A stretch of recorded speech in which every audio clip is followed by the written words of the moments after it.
Supreme court ने इमरान खान को जमानत दे दी। बानी तहरीक इंसाफ की रिहाई कब तक होगी? सीनियर कोर्ट रिपोर्टर्स ने तारीख बता दी।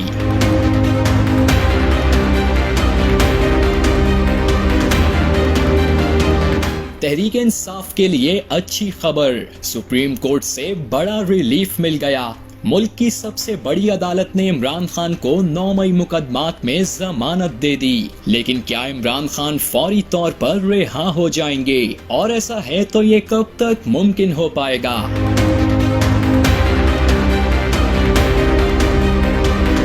सुप्रीम कोर्ट के फैसले के बाद इमरान खान की जमानत से मुतल्लिक सहाफती हलकों में तबसरे किए जा रहे हैं कि आया इनकी रिहाई मुमकिन हो सकेगी या नहीं।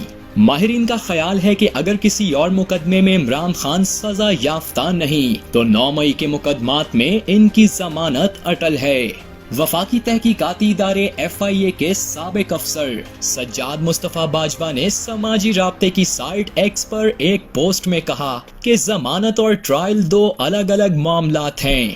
तवील अरसे तक केस का फैसला ना हो तो जमानत मुल्जिम का हक है, इसका ट्रायल पर कोई असर नहीं पड़ता। ट्रायल कोर्ट कार्रवाई मुकम्मल होने के बाद मुल्जिम को मुजरिम करार दे सकती है या बरी कर सकती है। सहाफी हसन अयूब ने तबसरा किया कि कुछ मुकदमात में इनकी जमानत तो होनी ही थी, क्योंकि चालान ताहाल पेश नहीं हुए, लिहाजा ज्यादा खुशियां मनाने की कोई जरूरत नहीं, क्योंकि रावी इस वक्त भी चेन ही चेन लिख रहा है।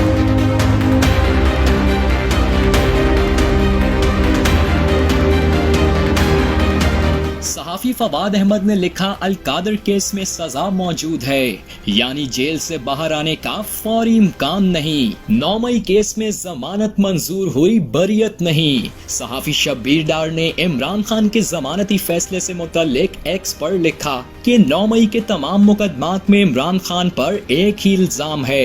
लाहौर के 8 मुकदमात में जमानत मंजूर होने का मतलब 9 मई के बाकी मुकदमात की भी अब कोई अहमियत नहीं रही।